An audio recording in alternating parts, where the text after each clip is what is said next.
So, hi, I am Dr. Kalina Collins of Retrain Athletic Academy, where we train and retrain athletes and coaches to improve and enhance athletes' performances. I have the pleasure to be here with Dr. Devono Norton of Spark Performance and Rehab. And we are going to be continuing our series of 21 questions with Dr. Norton. And before we get started with those questions, I'm going to allow him the opportunity to introduce himself a little bit more and tell us a little bit about your company and where you're located. Hi, everybody, I'm Dr. Norton with Spark Performance and Rehab. A little bit about my company. So Spark Performance is an injury prevention and performance enhancement solution for athletes that may be struggling with injuries or trying to figure out how to overcome injuries or prevent themselves from being injured.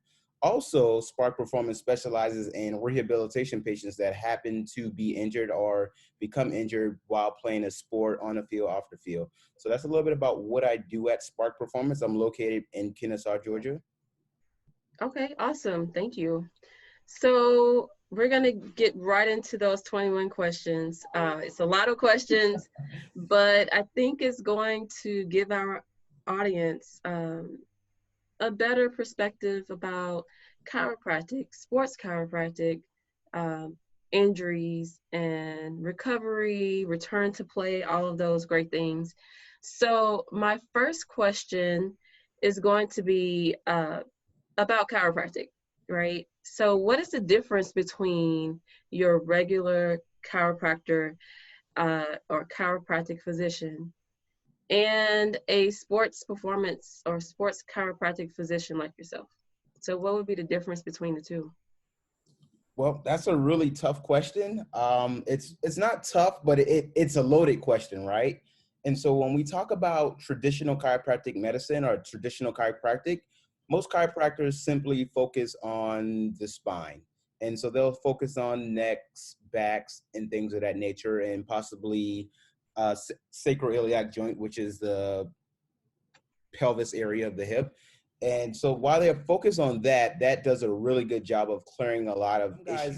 Some chiropractors typically maybe focus on the sports medicine side or the sports chiropractic side of things, where I actually dig in a little deeper, where I'm also looking at, not only am I looking at spine, I'm also looking at ligaments, joints, muscles. So I kind of encompass the entire body from an athletic standpoint, as opposed from just a traditional chiropractic adjustment or treatment session. So what I would say that I do differently is I specialize in a lot of joints and muscles, which is what joints typically hold the body together, and muscles help the body actually move.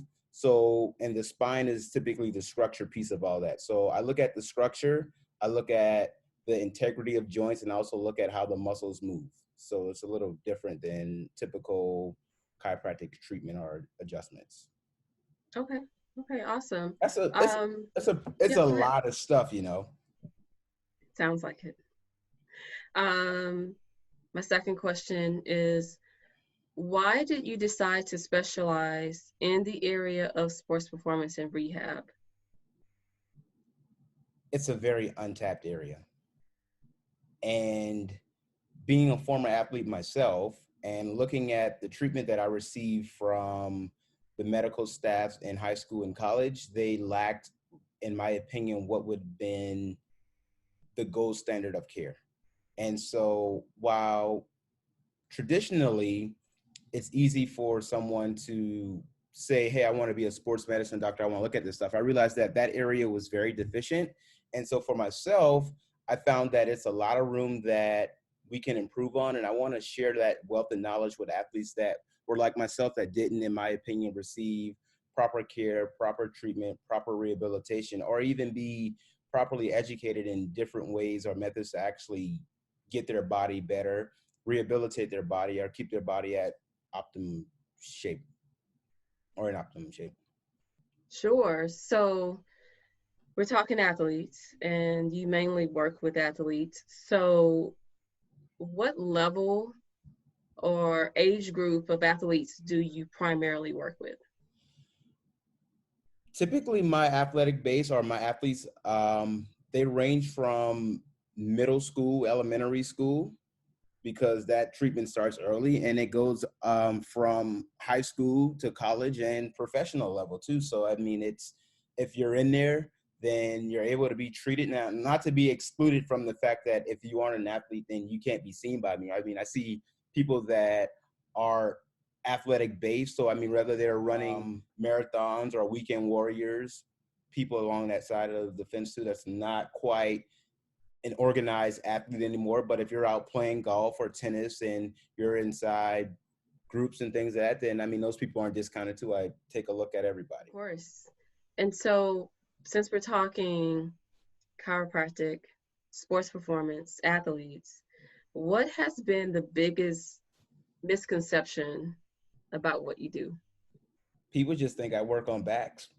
And they're like, I don't need a chiropractor. And I'm like, well, you probably do. And they're like, no, I don't. I'm like, you probably do. They're like, tell me why. And then I get into this rant of what I do differently from most chiropractors or most athletic trainers, what they would look for, what physical therapy doctors would look for.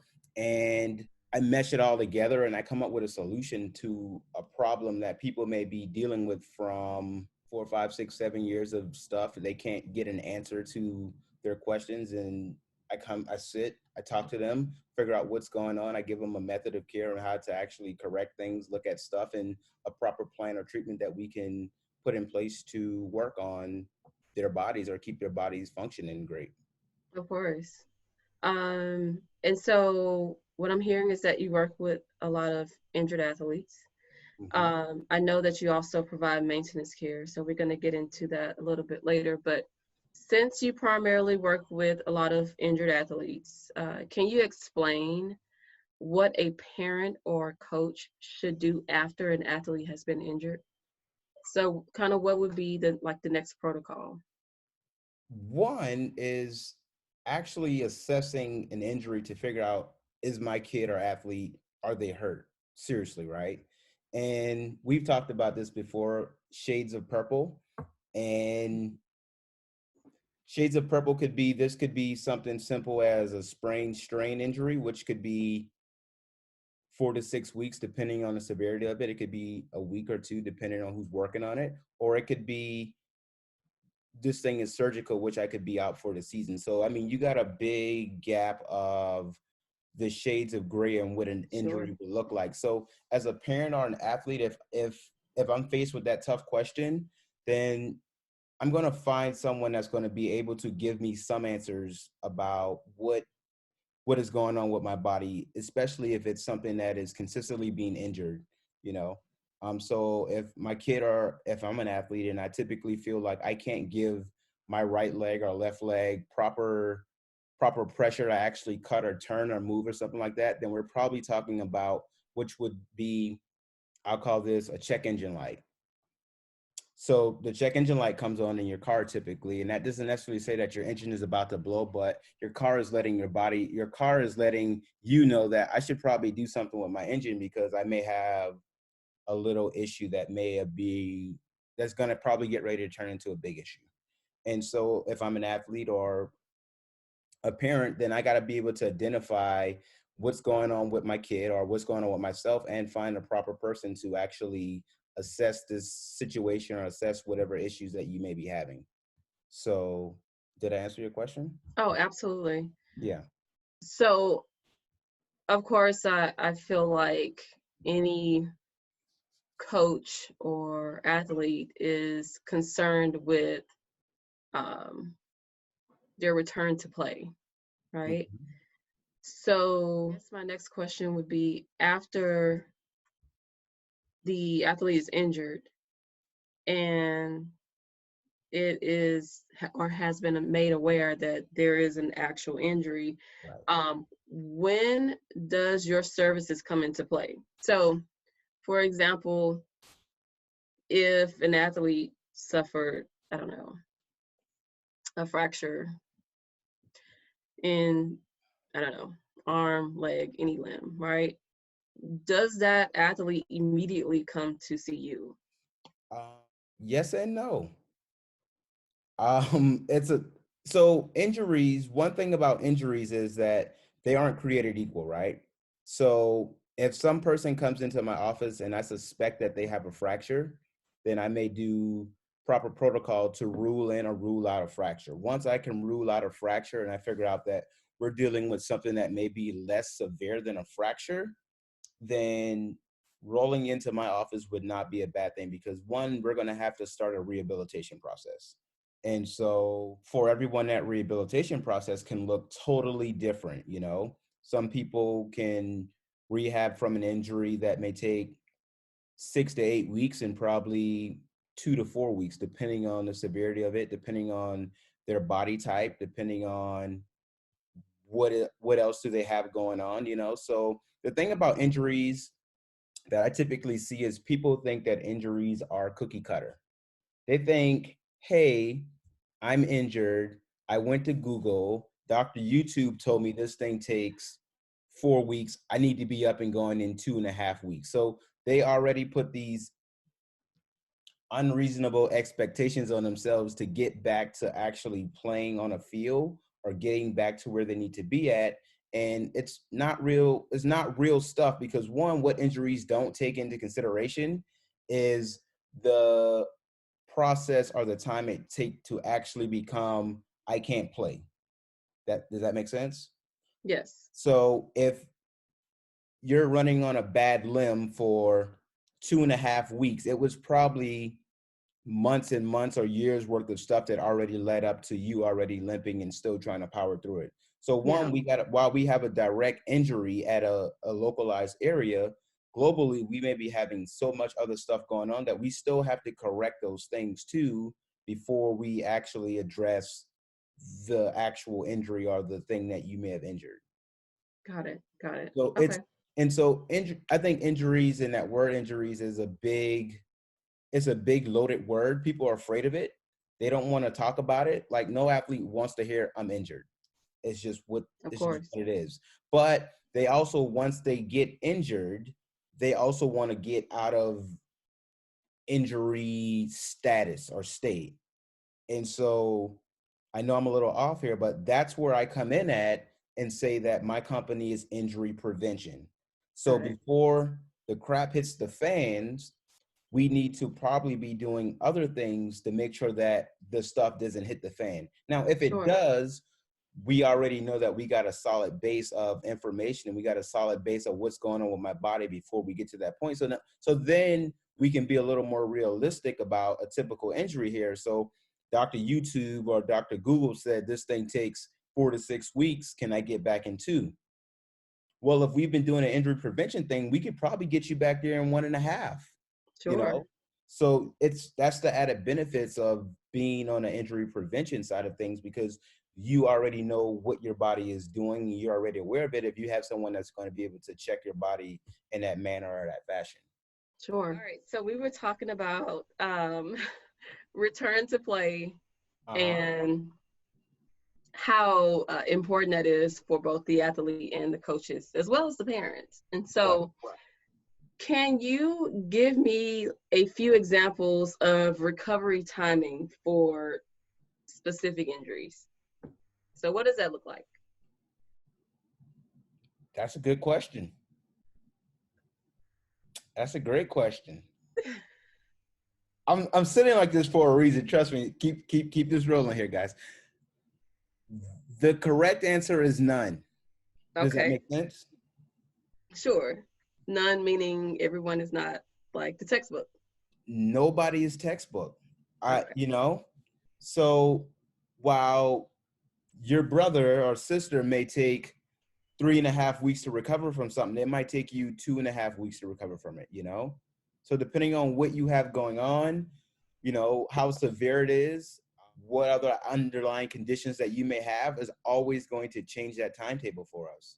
So while most fractures could probably take 6 to 8 weeks to heal from a typical fracture, depending on where it is, you're going to probably still have some level of complication after that, you know? So that while the bone may still be healed completely, you still have muscles around it, you still have ligaments, you still have tendons that may still very well be going through that injury process too, right? So let's say I broke my ankle, right? while the bone may heal in 6 to 8 weeks, that's good to go. But how long does it take a grade 3 sprain or strain, or a grade 3 strain of a ligament to heal, right?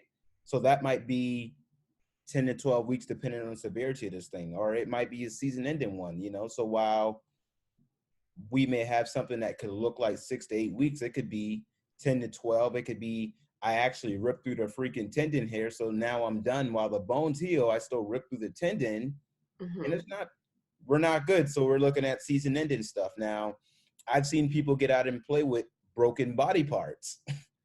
That's just not healthy. Or torn body parts. I've seen it, you know. Don't ask me. Listen, it ain't me, right? That's just what I see, what I've seen. So it's totally different, you know. While a simple strain could be 2 to 4 weeks, 6 weeks, depending on what it is. It's really dependent on the athlete. None of this stuff is textbook. And as much as we want it to be textbook, everybody's built so differently. Like I had a kid, he came in, soccer injury, groin, and he had a game and he was limping. And I said, I don't think we can go throughout this weekend. He got out there and played 3 games after I worked on it, you know? So while a Yeah, groin thing might look like 3 to 6 weeks, it took one session. So that's major. they're they're different, you know, they're all different. So I tell everybody, you're in your own little vessel and you're running your own little race. Sure. So, Absolutely. you know, it's so I think that if we're talking about an overuse injury, we shouldn't be to that place to begin with if we're already doing the proper stuff and the proper steps and maintenance things up front to prevent those things from happening. So that means that we're doing some injury prevention stuff. We got a solid recovery protocol in place to figure out how to recover from something if I'm doing a repetitive sport such as throwing or pitching, or, you know, one of those ones that may put a lot of stress on a joint or a body part.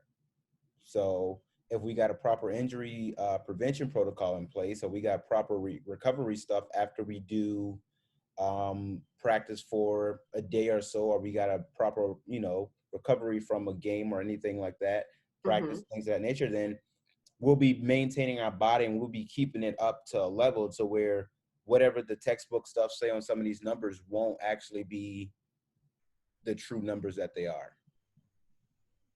So we're talking recovery time, and we're talking different athletes, different injuries, different recovery times, different protocols. Yes.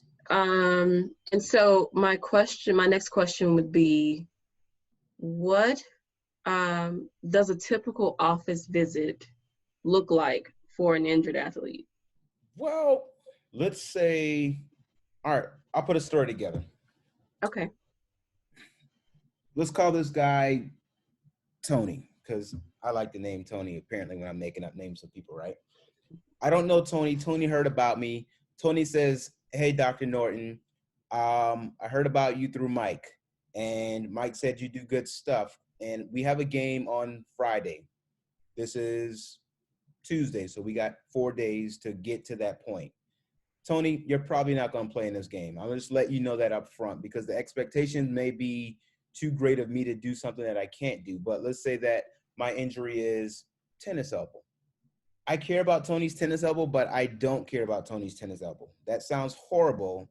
I care about Tony as a unit. So what a typical treatment would look like in my practice would be, well, let's analyze every single thing. So I take a global approach to figuring out what's going on with the entire athlete other than trying to shoot at his elbow, right?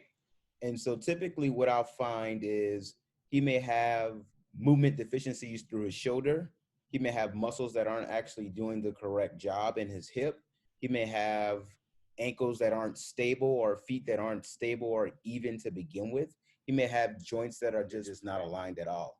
So now we're talking about he has a laundry list of stuff that he had going on, right? And so a typical session would say, hey, I follow a movement efficiency pattern. So I'm gonna efficiently see how his entire body is moving. I'm gonna see, is it moving good, bad? I'm gonna also check every muscle around every joint to see if they're actually doing their job. And if these muscles aren't doing their job, we have to figure out why. We have to figure out, are these muscles good? Are these muscles bad? When I say good, means that they're they're firing like they should. If they're bad, then they may be over firing or they may not be firing at all. So all that needs to be determined in each muscle around each joint to see what's happening. Then it has to be corrected. And so I can go in and correct these muscles, get these things doing what they need to do. We also look at the actual structure of Tony's body, say, hey, are your feet aligned? Are your knees adjusted? Are your hips adjusted? Are your shoulders aligned? Are the things around the shoulders doing what they need to do? Is the actual, elbow correct? And Mm-hmm. typically I'll find out that it's probably not. And it was the weakest one of the whole thing. So I got to go in there and get all the muscles working in his elbow or around his elbow. I have to get the actual joint aligned. I have to see, do we have scar tissue in here? Do we have trigger points in muscles? Like I have to, and then I can form a true assessment of what's wrong with Tony. So typically that may take me about 45 minutes to an hour and a half sometimes. So typically that initial session may take that long. But if you haven't been doing anything with your body at all, or you've never been evaluated or checked in that manner, then an hour and a half is a typical first visit in my practice, I would say, followed by things get easier as we correct stuff. And then they typically go about 15, 20, 25 minutes of a session, which is still, to answer your original question, was what makes some of the stuff that I do different than other chiropractors. Most chiropractors aren't spending 25 minutes with you and they're not checking every single thing to make sure that it's running correctly. So I'll say it's kind of like either you take your car to Jiffy Lube and then they change the oil in 15 minutes, or you take it to the dealership and they give you a 30, 40 point inspection to be like, this is how this freaking BMW should run, baby. And so that's that's a little different than what I do from most chiropractors. That's more than a little different. That's a big difference. I try to be modest. And I'm sure your clients appreciate that. Yeah, they enjoy it. At least Yeah. that's what they tell me most of the time. So you mentioned muscle testing, Hmm. and I know muscle testing is often used in the sports performance and rehab industry. So can you explain what that is? So when we talk about the basics of the entire body, we have to start with a system. Let's call that system the neurological system.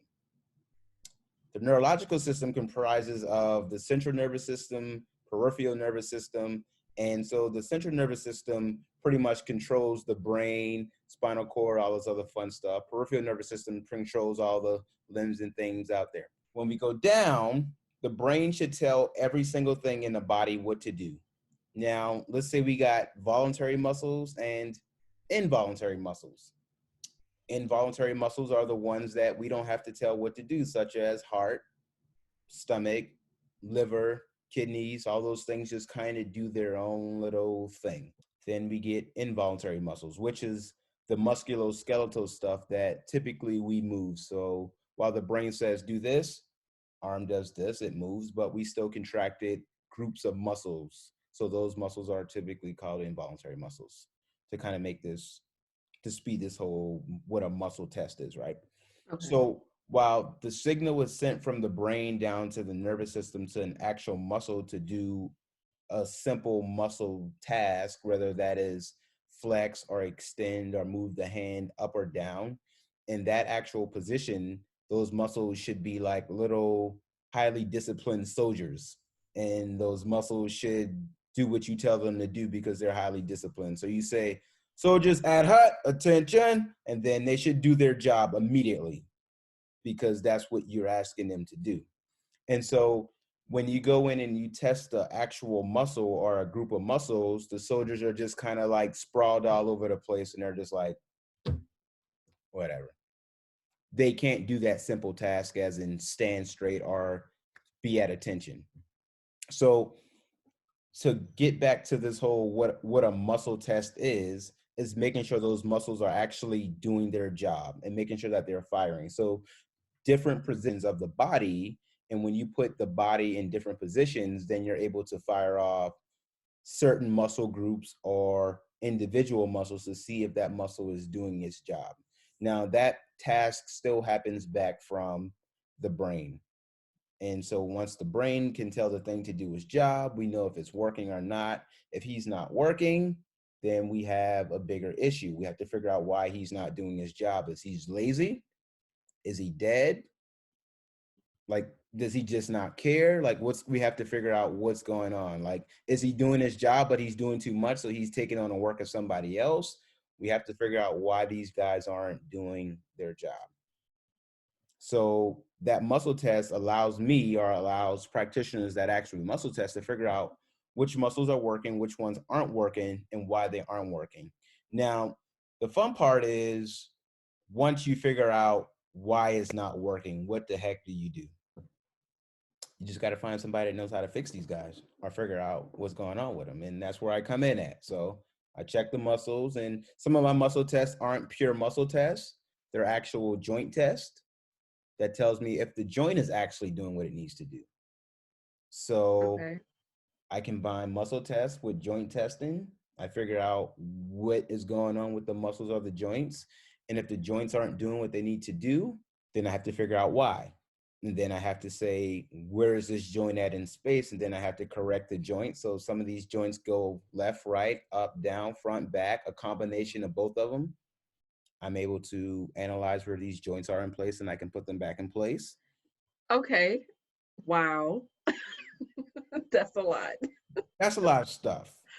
That's a lot, and I'm sure there is more. Yeah, And you kind of simplified it as much as possible for I didn't everyone. really get into actual spinal misalignments and bone misalignments.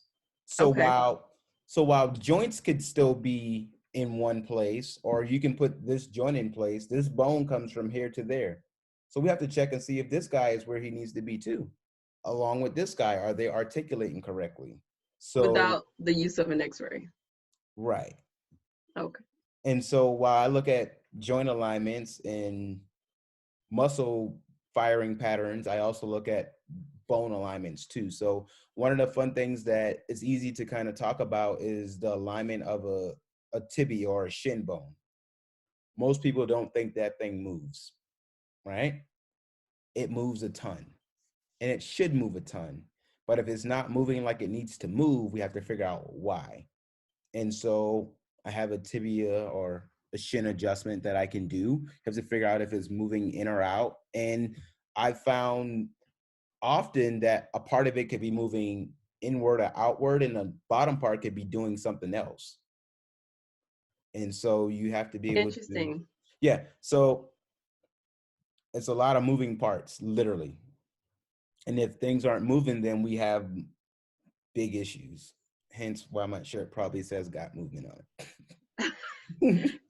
That makes me go back to the previous question that I asked. I think I remember it, if I'm going to remember it correctly.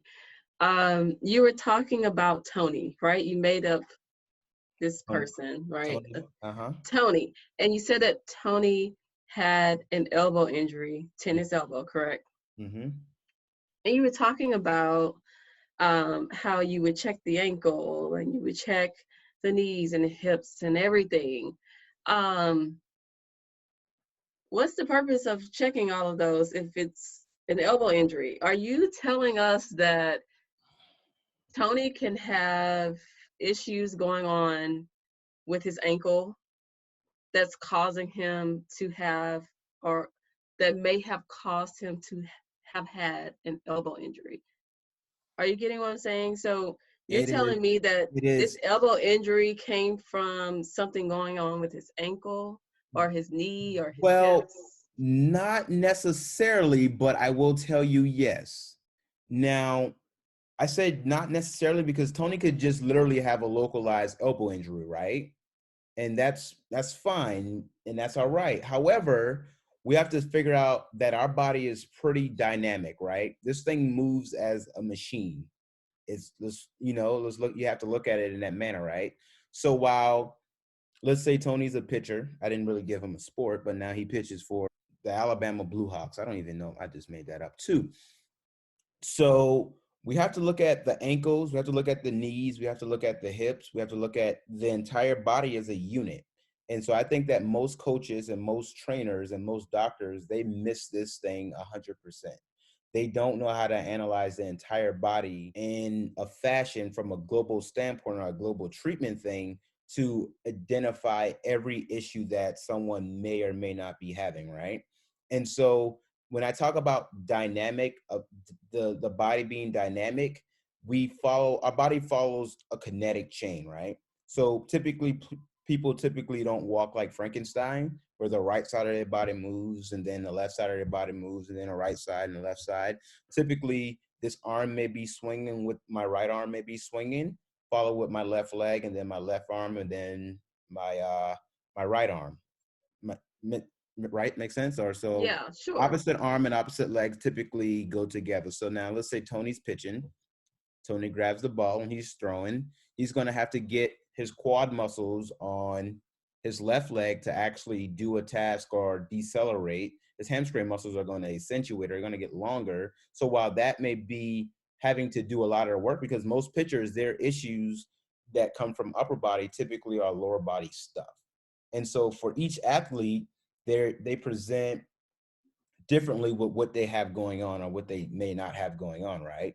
So Okay. pitchers present differently than catchers do, and catchers present differently than hitters do. And sports specific, each athlete has their own problem. So you got to be able to identify those things. So back to Tony and his elbow, while his leg is actually having to do a task to kind of take on that pressure or that force or that power, that's all going to transfer to where? Tony's opposite knee, and then it's going to transfer back to his Makes ankles, sense. right? So Yeah. while his ankle may not be stable to begin with, that changes to his knee, to his hip, and then his arm is going to have to feel like he's got to wing it more through his arm. Now Tony's out here winging it with his arm because his leg ain't doing his thing, right?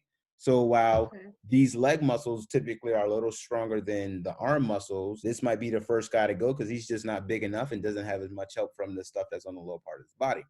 So to answer your question, while most practitioners or people may look at just Tony's elbow and try to rehab his elbow, when he gets back out there in 2 to 4, 6 weeks, whenever they tell him that he's cleared to go or cleared to play, that thing may come back in 2, 3, 4 weeks because we never really address what his true issue may have been.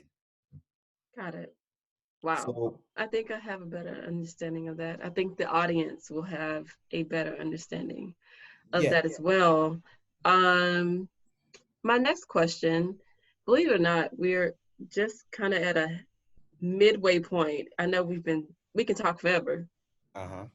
My next question is, do you have different methods of rehab and recovery, depending on the athlete's body type or sport?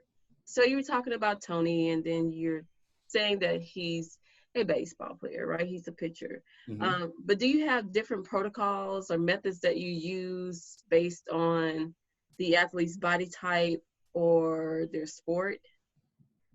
Wow. Well, I say yes and no. Well, I'm gonna analyze an elbow like I analyze all my elbows, right? Like Sure.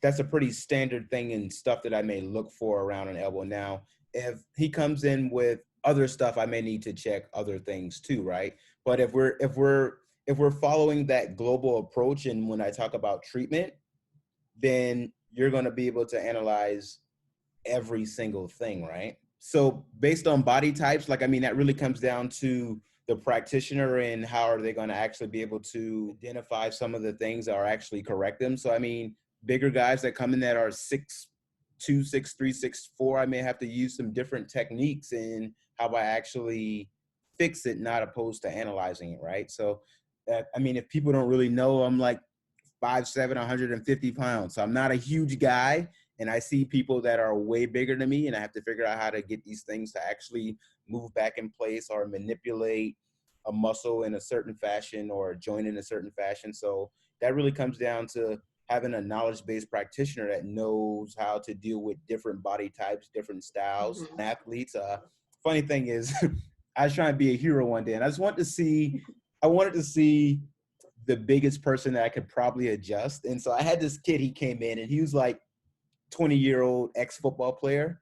And he had to be like about 6'9", 6'10". And he was Wow. probably about 300 pounds. Wow. That's a huge guy. Yes, absolutely. That is a huge guy. He's like 3 times my size, like 2.5 times my size, probably. I don't know. And I mean, to see this guy is like monstrous guy. And I went in there and I think in his mind, he was like, this guy ain't gonna be able to move a thing. But I also was trying to push myself because I don't know, like typically I don't really adjust guys that big. But I mean, from an athletic standpoint, you may see someone that's 6'10", 320 pounds. And you got to be able to give them the same confidence that you give an 8-year-old kid. Would I adjust them to the same?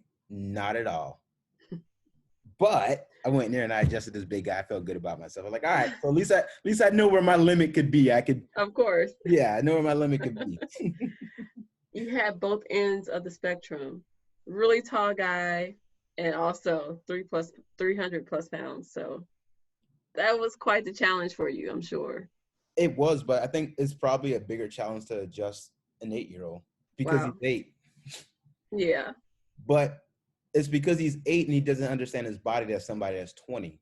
So being able to relay a message to an 8-year-old to figure out what's hurting and what's not hurting is probably a little more challenging than talking to an adult. Yeah. So, Yeah. but if you got proper system and you analyze correctly, you can kind of figure some of this stuff out, you know, and so that's going to eliminate error coming from the patient.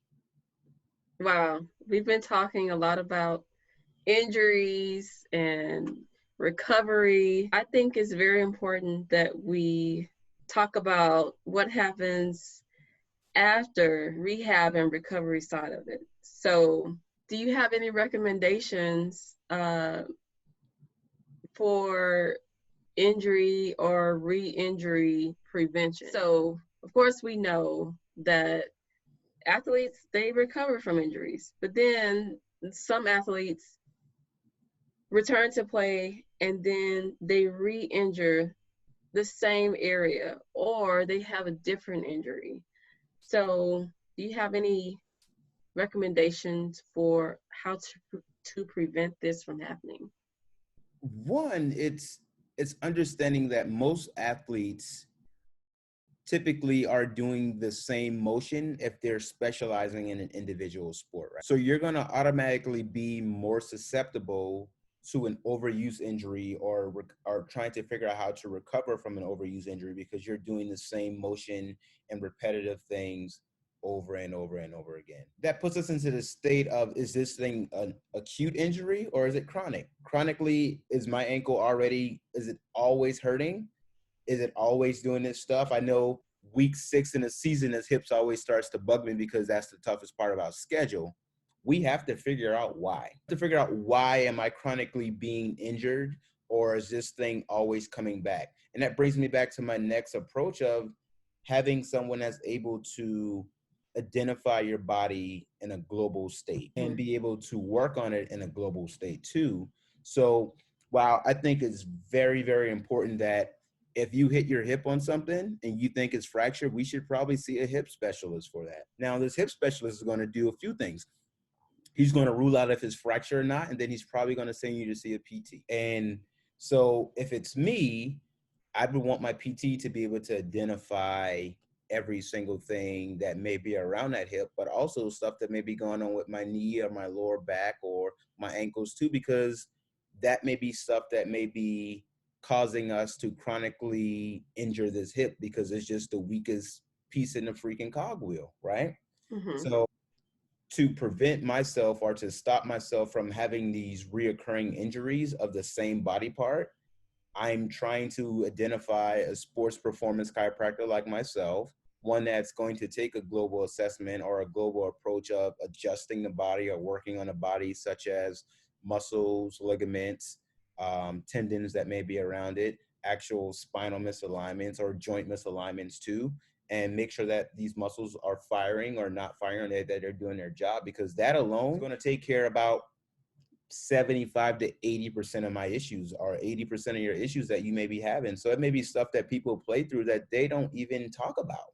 you know? Sure. Like they might be like, you know what? It's all right. It's cool. But I know my biggest thing is my shoulder, and that bothers me a ton. But after a while, I start to feel it in my elbow and I start to feel it in my wrist. And then that's how we stop that whole cycle of re-injuring things, right? So I'm Hmm. not gonna keep on re-injuring my shoulder, elbow, wrist if I'm getting it looked at from a global standpoint. Now, that may look different from every player. So I'm a big fan of things not being cookie cutter, right? And so I think that if you're an athlete or you're an athletic minded person where you're out doing things, that stigma that everything is in a cookie cutter setting when it comes to health, I think that's one that I would try to shy away from thinking in that manner, as in thinking that my body is dynamic. I mean, I'll go back to this car analogy, I'll answer your question real quick. But when you look at this car, you drive the car the same way. You got two hands on the steering wheel, you press the gas and the brakes, and you may hit a pothole here, a pothole there. And every time you take your car to the dealership, it's probably something else wrong with the thing.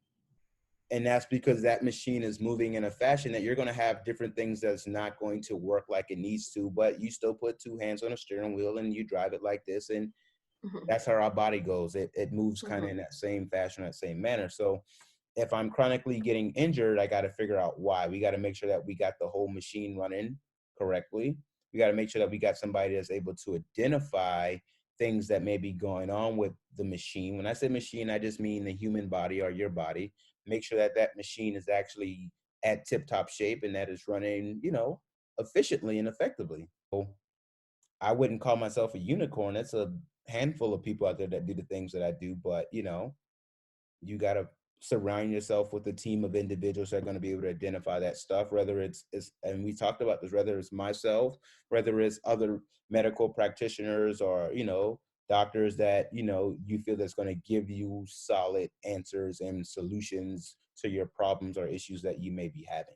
So that's, and I mean, that comes in building that team. So have an off season or something like that, that should be the time that you should be trying to get your body really healthy to get through an actual season, because that's going to be the most important part. That's the meat and potatoes of everything. But with every good steak and every good potato, you got to have some seasoning. If not, it's just some bland trash.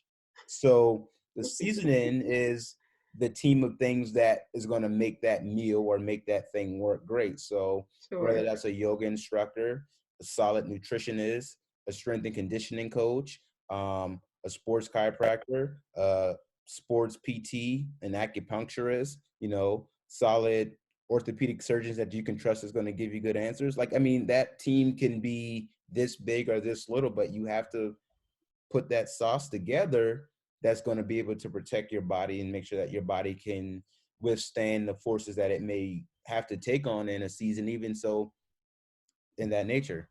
Yeah. Because while I'm talking about injury prevention, most of the stuff that I'm talking about are micro injuries, small stuff that lead to big stuff. Now, macro injuries would be, I got hit in my knee. That's inevitable. We probably can't do much of that. Like, just the forces of nature may put that knee in a bad shape that you may sprain a ligament or you may tear something in it, but that's an outside force. But if our body Hmm. is pretty much just doing normal wear and tear stuff and we're still injuring things, those are all micro injuries that can be prevented, or it can be worked on, or it can be assessed in that manner or fashion that you don't have to go through years and years and years of pain. Absolutely. So you're talking about building this team around you, Mm-hmm. or not you in particular, but I the mean, you athlete. probably, I'd build a team around me. um, we were talking about maintenance, and Maintenance. Uh-huh. right. So can you explain what that is? What is maintenance? Because I think a lot of people just think, oh, well, you're a chiropractor, so you want me to come into the office 3 times a week, 2 times a week, you know, for a month and keep doing that for many months. Like, what does this look like? Maintenance is different for everybody, right? My athletes, their maintenance plan is probably about twice a month. Some other people, it could be once a week. It's also dependent on what you're doing, right? So that Hmm. maintenance is pretty much gonna, I'm using a ton of analogies here, but back to my car one, right?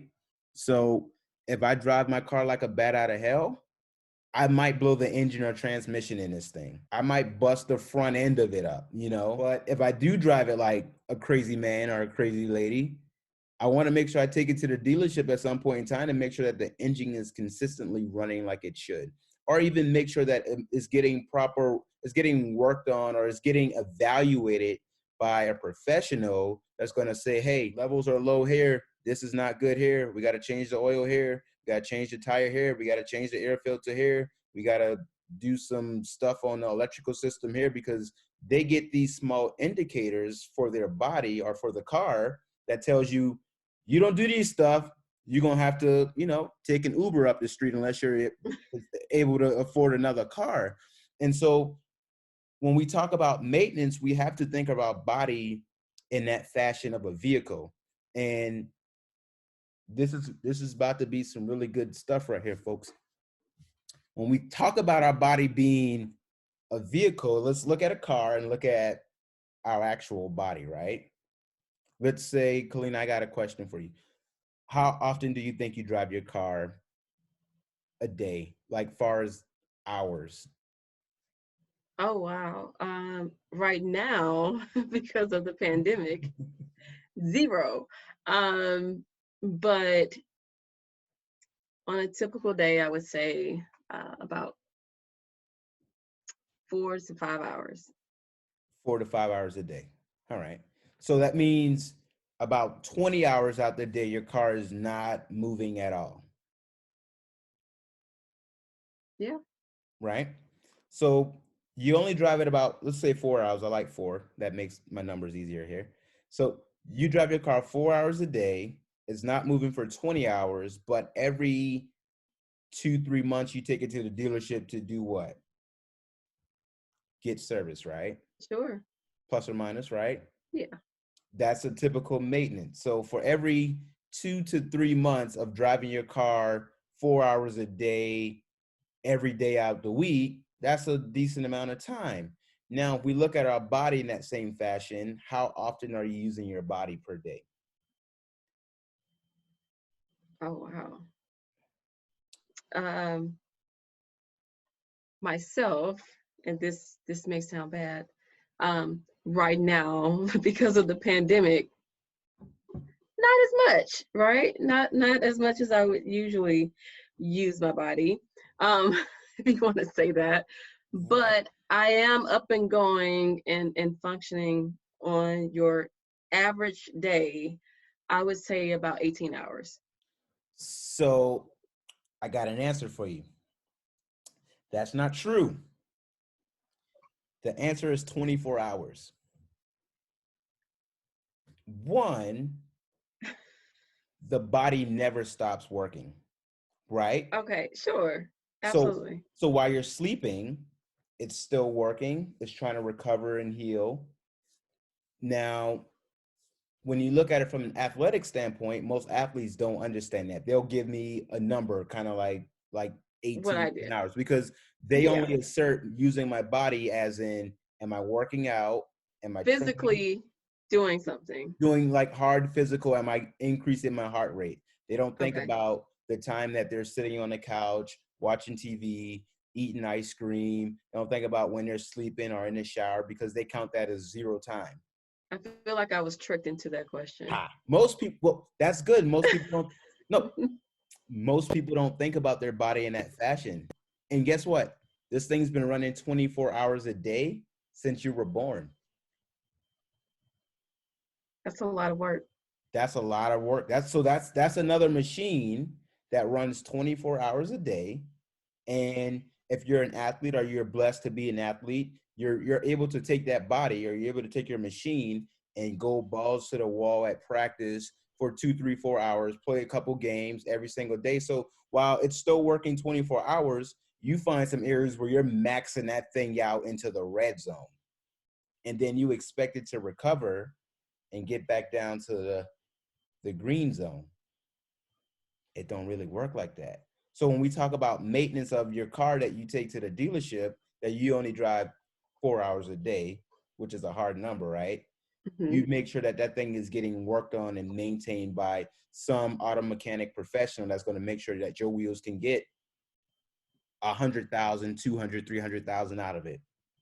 As opposed to your body, you may not find that person that's going to work on your body for 30, 40, 50 minutes to maintain that stuff a couple times a week, because you would rather put more energy into your car. Not you, but just saying most people would put more energy to make sure that their car is working as opposed to that their body is functioning efficiently.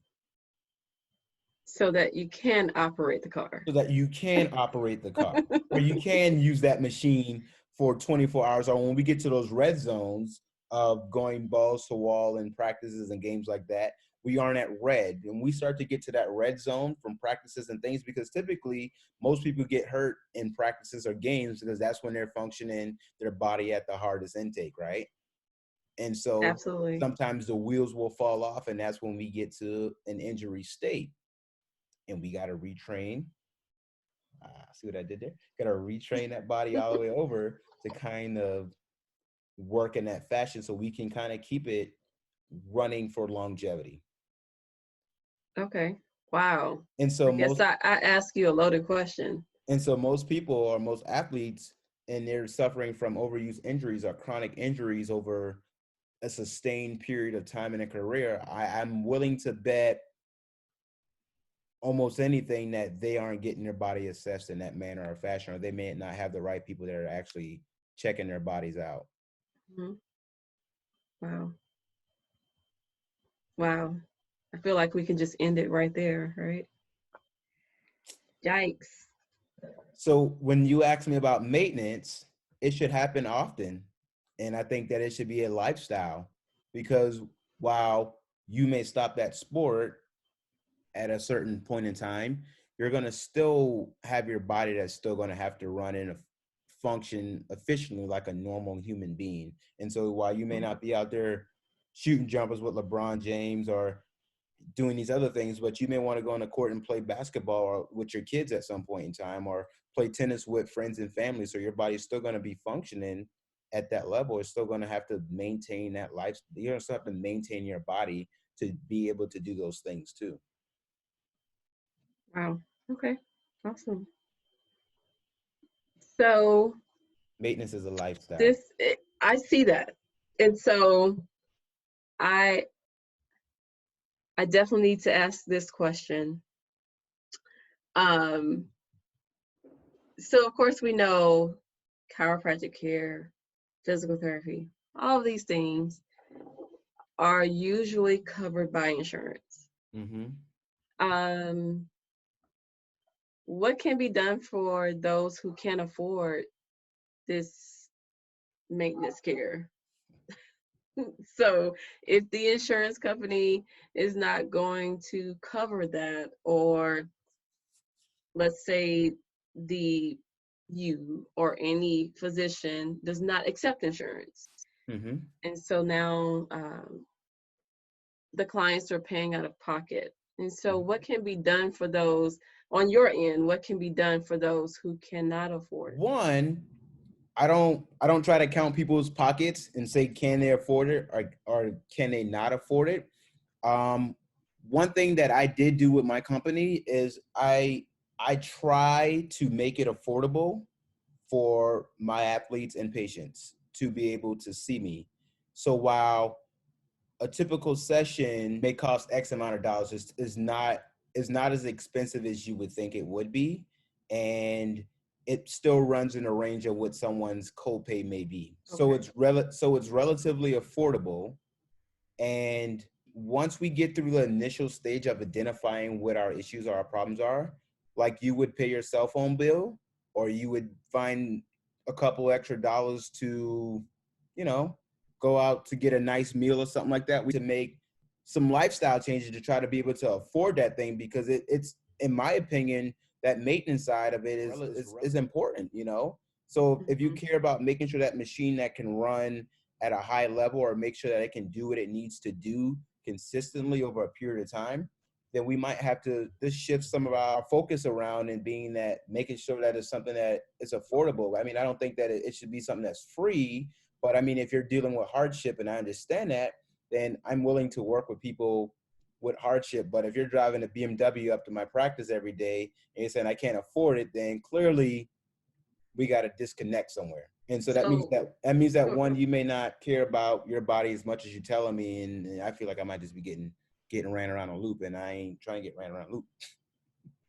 So if we're talking about um, having your patients come in for maintenance care, Hmm. how often should they be coming to visit your office? Now, I know I kind of asked this same question earlier, Yes, and you were saying it just depends on it depends what on, the individual has going on. right. But I mean, Okay. if you just want to get to everything is peaches and roses, and I still want to see you to make sure stuff is good, Mm-hmm.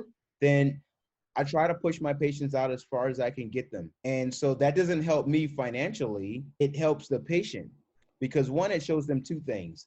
It shows them that I can get my body to the yellow zone or close to the red zone, and I can still feel good and function at a high level, but I still know I need to get work done. So that means that you're maximizing your dollars. And so while that may be 1 week for somebody else, it could typically be 3, 4 weeks for somebody else. So if it was everything that was peaches and gold and everything was working perfectly on you, I'd say about every 3 weeks.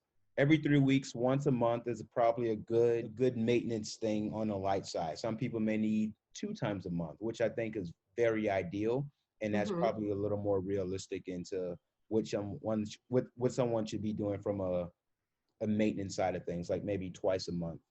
Yeah. And especially if things are running good, twice a month is really good.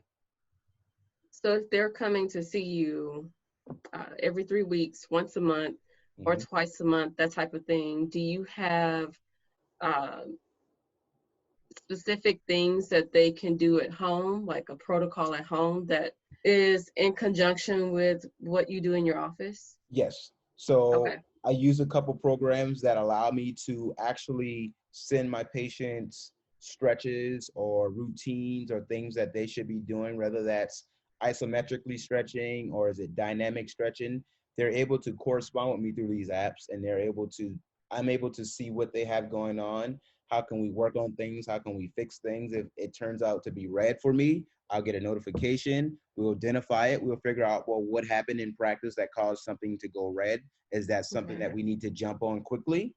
Because we don't want these small things to lead to bigger things down the road. So I use a few applications that allow me to track my patients and hang out with them a little bit to kind of personalize that care. So that's something that you don't typically get from typical doctor. Maybe, I'm just Mm-hmm. that passionate about what it is that I do, but most of my patients are able to call me or, I'm saying text me in a reasonable time, and I respond back to them and let them know, hey, let's see what's going on. Because if I'm going to be in the business of making sure that we're maximizing your body in that fashion or that manner, then I want to be able to get you into the office as soon as something seems like it's not great, you know, because that's going to in turn make sure that you can stay active in your sport and do what it is that you want to do without having to worry about getting injured or getting Mm-hmm. re-injured. So speaking of, we keep talking about in your office, in your practice. Do you make house calls? Do you work with sports teams, or do you only work on an individual basis? That's a fun one. I do a little bit of all, right?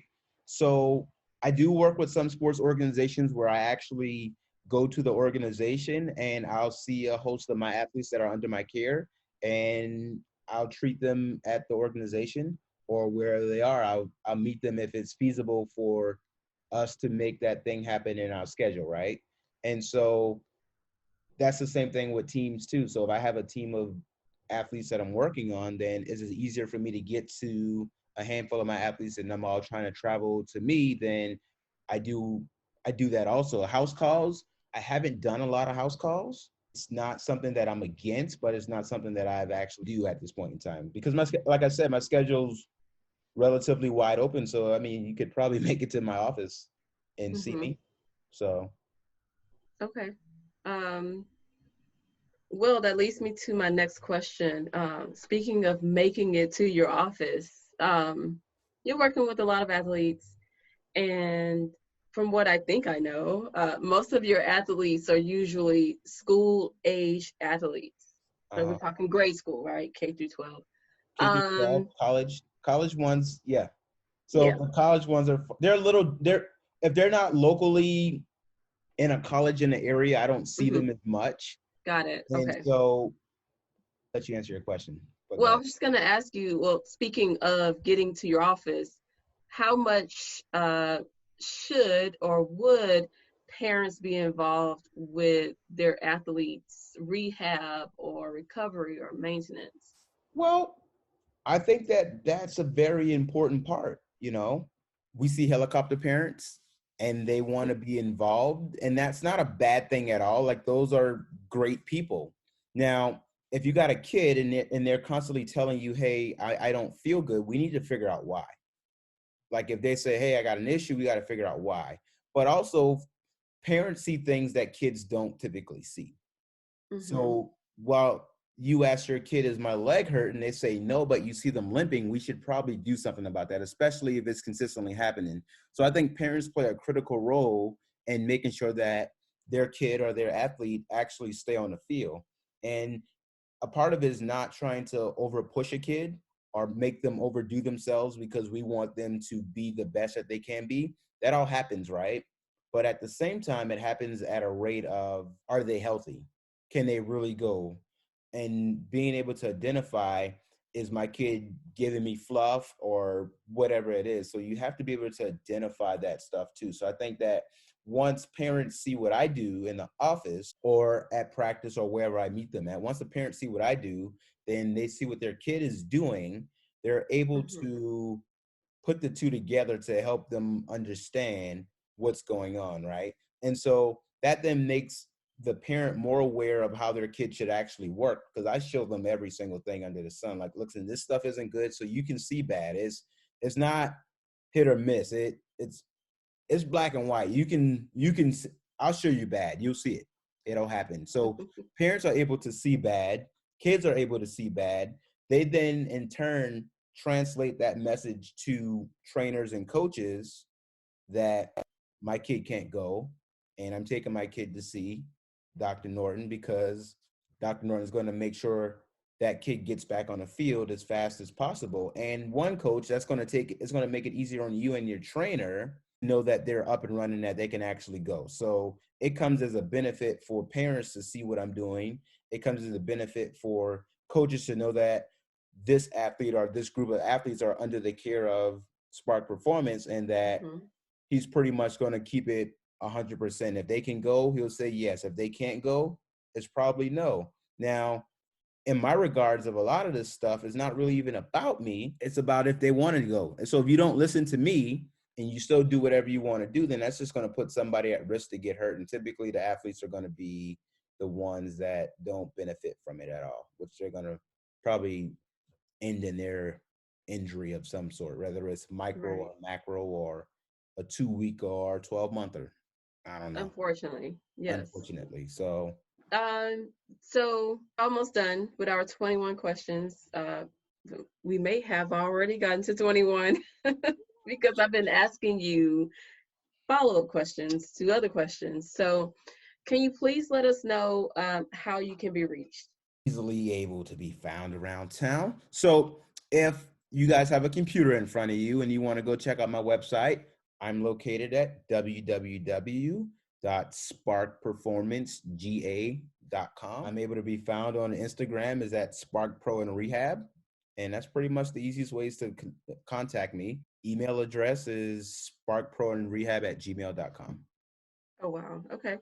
Yeah. Um, so if an athlete is injured in a Mm-hmm. game at practice, do you have an emergency line? So So, if an athlete is immediately injured, they should probably call 911 because it might be considered an emergency. And so that's first and foremost. But if not, then they can reach me on my line that typically goes to my cell phone, my business okay. line. And if it's reasonable enough for me to respond, then I can respond immediately as soon as I get it. So it will be within 24 hours, I'll actually respond, sometimes one or two. But if Okay. you send me a message at 12 o'clock at night, I'm probably not going to see it until I wake up in the morning. So, you're going to have to chalk it up. I have one last and final question for you. Can you give an athlete, parent, coach, everyone, can you let us know, like, give us one thing that we take away from the conversation we've had?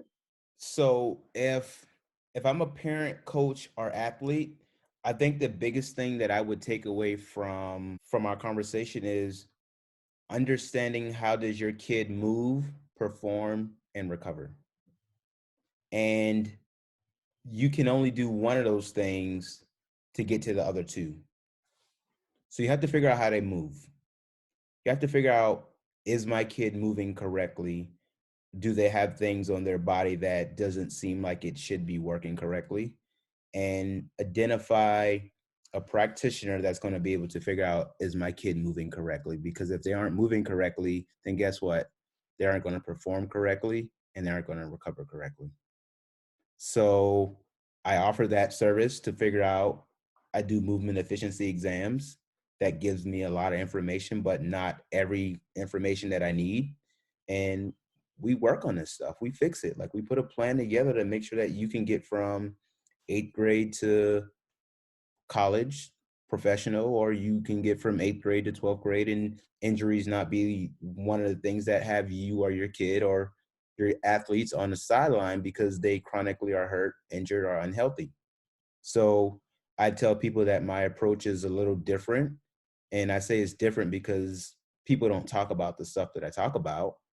And it's because they don't understand it. But it's, in my opinion, I would call it a basic concept, and one that most athletes and coaches and parents should kind of live by. And so if we know if we're moving correctly and things are working correctly, we get a lot of good results. And that means that our kid is going to perform correctly. And that's going to be good for everybody, because the last thing you want is your kid or athlete injured, chronically injured, and they can't get to a game because they got a scout in the stand, but they got a groin injury that they've been dealing with for 3, 4, 5 weeks. And you've seen some folks and you've tried to self-care it yourself and you can't get it fixed. And that's just bad. That's just bad judgment by a group of people. And that's it. I'm not I'm not saying it in a way to insult your intelligence, but I got to identify someone that can be able to get this thing fixed. And so if my kid is hurt for 2, 3, 4 weeks and is not getting better, then we should probably seek out other sources to work on it. And that's really just what I'm saying. And it's just Absolutely. that's just what it is. Wow. Well, word on the street is that you are amazing at what you do. And one of the major things that I hear all the time is that your athletes play, they perform. And so My athletes play. that they play. So that says a lot about the care that you provide. And we are so grateful that you were able to join this Zoom chat today with our 21 questions series. Of course, we definitely got to more than 21 questions, and I really appreciate your time. You know, And I look forward to doing this again. I'm always down for it. I mean, the thing is, and we've probably talked for about maybe an hour and a half. I did not even hit the iceberg. I didn't even get to all the good stuff. There's more. It's a lot of stuff that we just need to be aware of. Well, we definitely look forward to hearing more from you. And thank you so much again. And let's catch up soon. Thank you for having me. I appreciate it. All right, stay safe out there. All right, you too.